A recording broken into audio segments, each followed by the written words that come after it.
Salam saudara-saudara yang terkasih dalam nama Tuhan Yesus. Hari ini kita belajar bagi firman Tuhan yang terambil dari kitab Roma pasal yang ketiga ayat 9 sampai ketiga.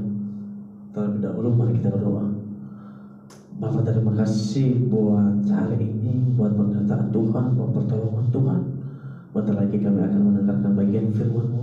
Kau berkati kami Tuhan.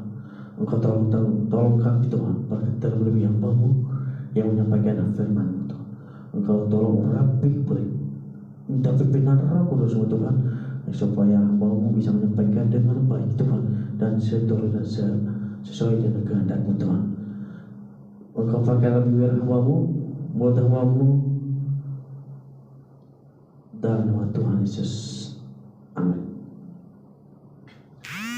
Sekali lagi kita belajar dari kitab Roma pasal yang ketiga ayat yang ke-9 sampai yang ke-23. Judul perikop, semua manusia adalah orang berdosa. Saya bacakan kita buat kita semua. Jadi bagaimana, apakah memang kita lebih baik? Sama sekali tidak. Sebab di atas telah kita udah baik orang Yahudi maupun orang Yunani, bahwa mereka semua ada di bawah kuasa dosa. Seperti tertulis, tidak ada yang benar, seorang pun tidak. Tidak ada seorang pun yang berakal budi. Tidak ada seorang pun yang mencari Allah.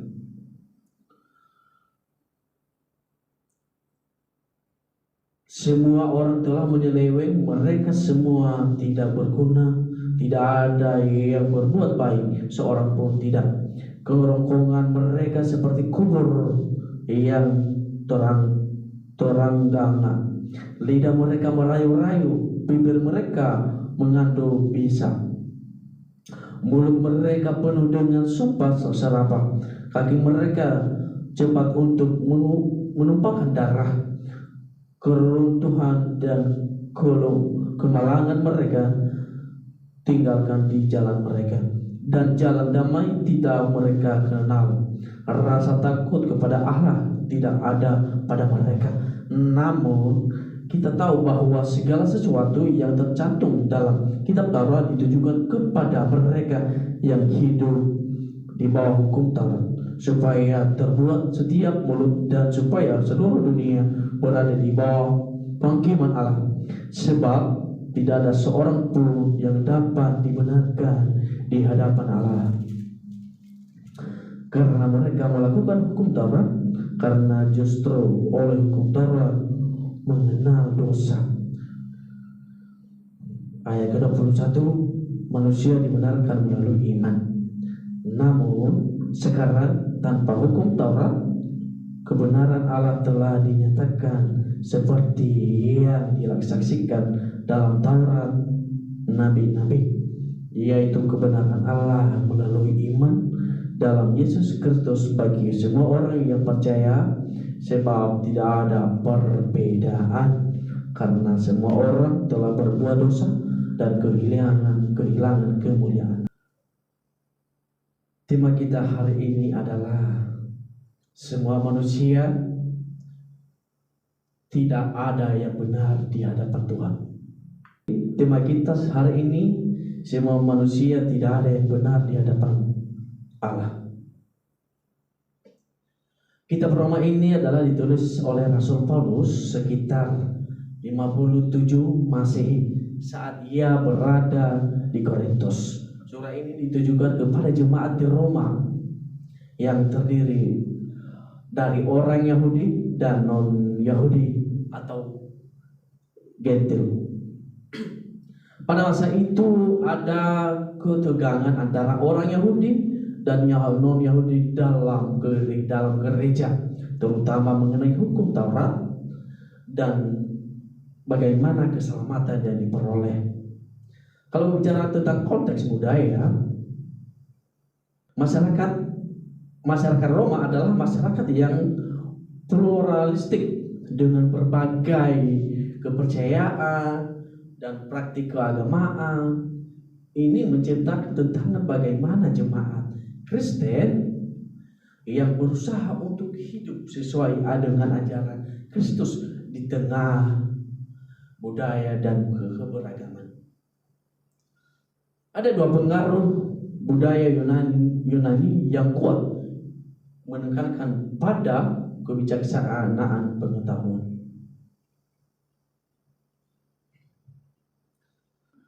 Coba kita bayangkan saudara-saudara yang terkasih dalam nama Tuhan Yesus. Ada seorang anak kecil membersihkan wajahnya dengan sendiri dari tangannya yang wajahnya sedang kotor dan juga tangannya sedang kotor. Kita sendiri dengan kebaikan kita, dengan beribadah kita dan moralitas, tetapi semua itu seperti anak kecil tadi yang mengusap wajahnya, membersihkan wajahnya dengan tangan yang kotor, selalu mencoba membersihkan wajahnya yang bernoda.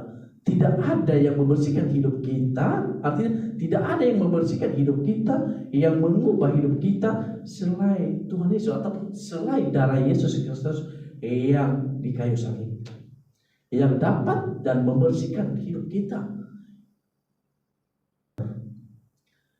Semakin anak kecil ini, semakin dia mengusap wajahnya, semakin dia membersihkan wajahnya, semakin kotor. Demikian juga kita di hadapan Tuhan. Seringkali kita selalu berusaha memperbaiki diri kita dengan kekuatan kita. Hari ini ada beberapa hal yang kita pelajari adalah, yang pertama adalah semua manusia di hadapan Tuhan telah berdosa. Ayat yang 9 sampai yang ke-12, dan ini kita teman saudara membaca di Mazmur 14 ayat yang ke-1 dan sampai ke-3. Mazmur 53 ayat pertama sampai ke-3. Paulus menjelaskan bahwa semua manusia di hadapan Tuhan, baik orang Yahudi maupun orang bukan Yahudi, sama sekali tidak ada yang benar. Semua manusia telah jatuh dalam dosa. Artinya teman-teman, mau setinggi apapun jabatannya, mau presiden pun, mau DPR pun, tetap dia manusia yang berdosa di hadapan Tuhan. Manusia selalu keras hati dan melanggar perintah Tuhan, karena kita selalu merasa paling benar, kita selalu paling tak pernah salah. Kita menganggap diri kita lebih benar, paling bisa dari orang lain. Kadang kita menganggap diri kita lebih rohani dari orang lain. Semua manusia tanpa terkecuali telah berdosa. Sama sekali tidak ada yang manusia satupun, manusia yang benar, yang hidup sesuai kehendak Tuhan, atau yang Tuhan mau kepada kita, atau yang Tuhan mau kepada manusia. Ketika Paulus berkata, tidak ada seorang pun yang benar di hadapan Tuhan, karena manusia pada dasarnya sudah jatuh dalam dosa. Karena perbuatan kita sendiri, pikiran kita, perasaan kita, isi hati kita, semua dipengaruhi oleh dosa. Sudah dipenuhi oleh dosa. Karena itu manusia tidak bisa mengandalkan dirinya sendiri dengan kekuatannya sendiri. Yang ini hidup benar di hadapan Tuhan. Manusia tidak bisa dapat memahami dan memiliki pikiran Tuhan dan kehendak Tuhan dengan sempurna. Dosa kita membuat kita menjauh dari Tuhan. Seringkali kita lebih suka mengikuti keinginan hidup kita, keinginan hati kita, keingin dunia. Itulah akibatnya manusia berpaling di jalan yang benar dan kehilangan arah dan tujuan hidup dikehendaki oleh Allah. Marilah kita mengikuti perintah Tuhan dengan hati yang tulus.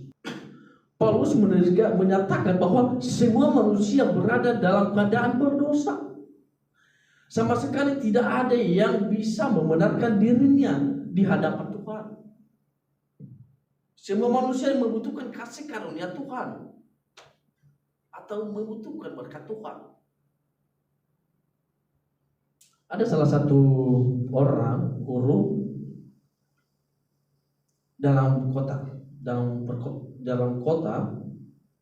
Seorang guru ini memberikan suatu ujian UTS, dan guru ini memberikan soal kepada muridnya sebanyak 10, dan siswa ini menjawab 10, tapi yang benar cuma 5. Tentu kita sebagai yang ada di sini mengerjakannya juga mungkin kita pusing, apalagi mengerjakannya kita sudah pusing, apalagi kita mengerjakannya. Tapi sebagai siswa ini mengerjakan dengan baik, mengerjakan dengan tulus hati, walaupun nanti yang salahnya 5. Begitu. Tapi tentu guru ini tidak bisa memberi nilai dengan 100% semuanya, tapi gagal karena angka yang sudah disepakati tidak mencapai dan memenuhi yang guru mau. Tentu gurunya kasih nilai yang sesuai kita capai atau yang siswa ini capai. Begitu juga dosa kita, sekecil atau kecil apapun, tetap berdosa, tetap kita gagal di hadapan Tuhan. Karena kita membandingkan diri kita dengan orang lain, seolah-olah kita lebih baik, atau seolah-olah kita lebih berdosa daripada orang lain. Semua kita sama di hadapan Tuhan, sama-sama kita berdosa, sama-sama kita semua tidak ada yang benar di hadapan Tuhan. Jika ada di tempat ini, marilah kita meriksa hidup kita. Apakah sesuai yang Tuhan mau kepada kita? Yang kedua adalah dosa menguasai seluruh hidup manusia, ayat yang ke-13 sampai yang ke-18, dan teman-teman baca nanti Mazmur 5 ayat 10 dan Mazmur 140 ayat ke-4. Paulus menjelaskan bahwa dosa memiliki yang begitu besar sehingga tidak ada yang tidak hanya tampak terlihat dalam perbuatan lahiriah, tetapi juga meresap, melekat di dalam hati kita. Manusia, seluruh kehidupan manusia, dosa selalu bekerja dalam hati manusia, menguasai pikiran hati manusia, kemudian keluar dari perkataan dan tindakan. Artinya dosa bukan hanya apa yang kita lakukan atau seseorang yang lakukan, tetapi suatu bagian dari sifat manusia. Paulus menyebut lidah, bibir, dan mulut. Ini menunjukkan perkataan manusia sering kali menjadi alat dosa. Dari mulut keluar dari perkataan, kadang kita sering menipu diri kita sendiri, menghina orang lain, memfitnah orang lain, bahkan kita melukai hati manusia. Saya percaya di tempat ini tidak ada hati yang seperti begitu. Saya percaya di tempat ini semua orang baik semua. Ya, ini juga menandakan hati manusia yang telah dikuasai oleh dosa, kejahatan yang diucapkan manusia ini mencerminkan bukti, dan jika hati manusia rusak, maka perkataannya pun membawa kehancuran masa depan. Paulus berbicara tentang kaki yang cepat menuju kejahatan. Manusia menegaskan bahwa tindakan manusia pun dikuasai oleh dosa. Kaki yang seharusnya melangkah di jalan yang benar, seharusnya, tetapi berbeda, malah membawa manusia kepada kekerasan, kehancuran, menggambarkan kecenderungan alami manusia yang lebih mudah memilih jalan dosa daripada kebenaran. Begitulah hati manusia, begitulah manusia.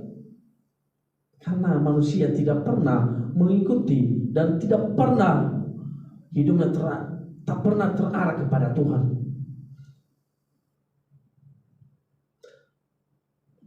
Seringkali terjadi, bahkan manusia sering melakukannya. Itu sebenarnya yang kita jauhkan di dalam hidup kita, teman-teman. Pada akhirnya Paulus menutup dengan pernyataan bahwa tidak ada rasa takut manusia akan Allah. Dalam hati mereka, ini dari semua dosa kita manusia sebagai manusia. Ketika manusia tidak lagi menghormati dan menyadari kehadiran Allah di dalam hidupnya, maka hidup sesuai hati kita. Karena hati kita sudah dipenuhi oleh dosa. Karena kita selalu tidak mengarahkan hidup kita kepada Tuhan, tanpa kita peduli akibatnya. Akibatnya adalah moral, keburukan, perbuatan manusia tanpa takut akan Allah. Manusia menjadi pusat bagi dirinya sendiri, kehilangan arah dan tujuan. Begitu kita sebagai manusia yang tidak pernah mengikuti perintah Tuhan, yang tidak mempunyai iman kepada Tuhan, maka tujuan hidupnya tidak akan dia menemukan. Arah kehidupannya tidak akan terarah. Dan melalui bagian ini Paulus ingin menegaskan bahwa dosa telah menguasai seluruh keberadaan tubuh manusia, dari dalam sampai keluar, dari pikiran hingga perbuatan manusia. Tidak mampu membebaskan dirinya dari kuasa dosa dengan kekuatannya sendiri. Hanya Tuhan yang bisa membebaskan kita dari dosa. Hanya Tuhan yang bisa memulihkan hidup kita yang penuh dosa. Kita tidak bisa memulihkan hidup kita dengan diri kita, dengan kekuatan kita sendiri, dengan kemampuan kita sendiri. Seperti pohon yang dasarnya busuk, maka semua rantingnya ikut juga rusak. Begitu juga hati manusia, kalau hatinya sudah busuk atau dalamnya sudah busuk, maka sampai keluar juga busuk. Kalau kita ingin dosa kita terus menerus, maka kita tentu hati kita tidak ada yang baik, dan hidup kita manusia membuat seluruh hidup kita rusak. Sebagai orang percaya mempunyai kerendahan hati, kita sangat bergantung pada Roh Kudus, dan juga kita merespon. Tanpa respon kita, maka kita tidak bisa diperbaharui secara pikiran. Marilah kita selalu merespon pekerjaan Roh Kudus di dalam hati kita, agar hidup kita selalu diperbaharui setiap hari, agar hidup kita berubah benar. Jangan pernah kita membiarkan dosa itu menguasai hidup kita atau tubuh kita itu, supaya hidup kita tidak rusak. Contohnya salah satu contohnya yang pertama adalah media sosial. Media sosial itu seperti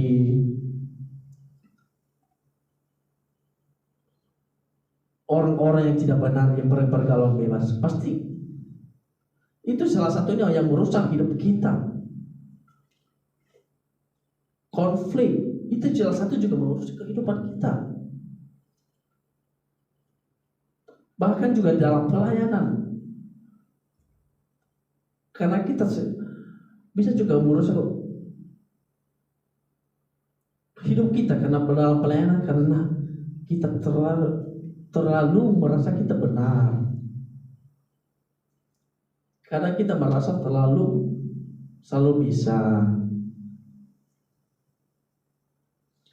Poin yang ketiga adalah karena kasih karunia Allah kita dibenarkan. Ayat yang ke-21 sampai ke-23 dan Galatia 2 ayat ke-16. Kata kebenaran Allah di sini tidak berarti kebenaran yang telah tuntutan dari manusia. Tentu bukan, tetapi kebenaran Allah yang diberikan kepada manusia sebagai anugerah. Artinya adalah Allah sendiri mengambil inisiatif untuk membenarkan manusia. Ia tidak menunggu manusia menjadi baik dulu, tetapi melainkan menurunkan kasih-Nya dan mengampuninya kepada manusia berdosa. Dengan demikian, pembenaran bukanlah hasil jerih payah manusia, tetapi tindakan kasih anugerah Tuhan, berkat Tuhan dan pertolongan Tuhan yang menyelamatkan kita. Paulus juga menekankan bahwa kebenaran itu dinyatakan melalui iman kepada Kristus. Artinya manusia dibenarkan ketika kita percaya penuh kepada karya Kristus yang di kayu salib. Iman di sini bukannya hanya sekedar perkataan, tetapi juga atau kepercayaan tetapi kepada Yesus sebagai satu-satunya jalan keselamatan. Melalui iman manusia menerima kebenaran yang diberikan Allah dan dipulihkan hubungan kita dengannya. Semua manusia berada dalam posisi yang sama di hadapan Allah karena semuanya telah berdosa. Tidak ada yang lebih layak di hadapan Tuhan, semua sama. Karena itu satu-satunya dasar keselamatan adalah hanyalah kasih karunia.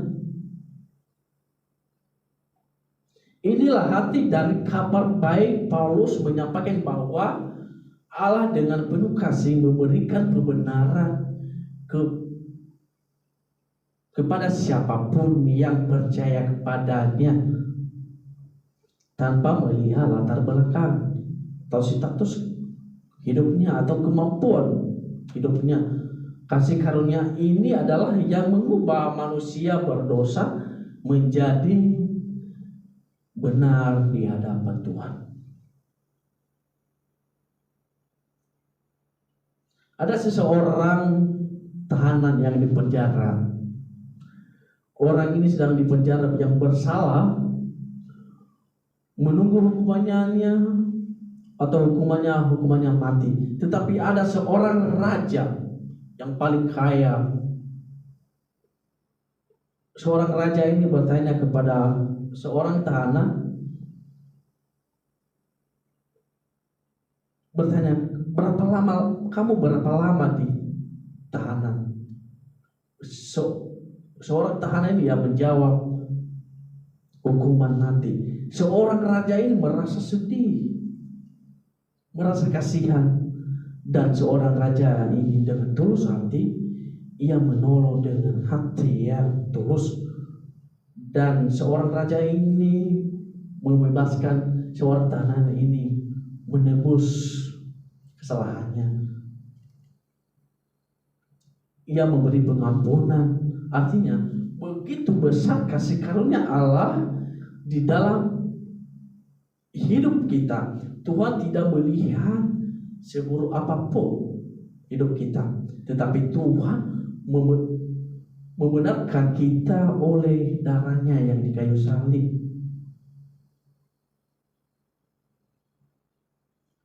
Artinya Tuhan tidak memilih mau seburuk apapun kehidupan kita, teman-teman. Yang penting kita percaya dengan sepenuhnya kepada Tuhan, dengan beriman, dengan mengasihi. Bukan hanya beriman, tapi beriman dengan sepenuhnya kepada Tuhan. Marilah kita menyelidiki diri kita masing-masing.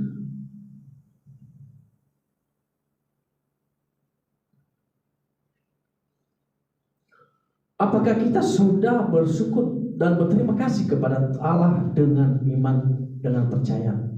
Hiduplah dalam rasa syukur dan taat kepada Kristus yang sudah menebus hidup kita dari hukuman dosa. Dan terakhir, semua manusia berdosa, tidak ada yang benar di hadapan Allah. Namun karena kasih karunia-Nya kita dibenarkan melalui iman kepada Yesus Kristus. Keselamatan bukan hanya hasil usaha manusia, melainkan anugerah Tuhan yang patut kita syukuri, yang patut kita berterima kasih, yang kita hidupi setiap hari.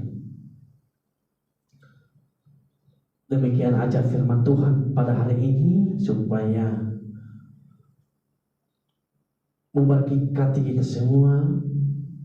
Bukan hanya kita sebagai pendengar saja, tapi kita juga sebagai pelaku-pelaku firman-Nya. Dan terdahulu mari kita berdoa. Bapa, terima kasih buat hari ini, buat firman-Mu Tuhan. Firman-Mu berjalan dengan baik. Ini semua karena Tuhan. Ini semua berjalan karena kasih karunia Tuhan, bukan karena kekuatan kami, bukan kehebatan kami. Berkati juga teman-teman yang sudah mendengarkannya, berkati kehidupan mereka Tuhan. Dalam nama Tuhan Yesus Kristus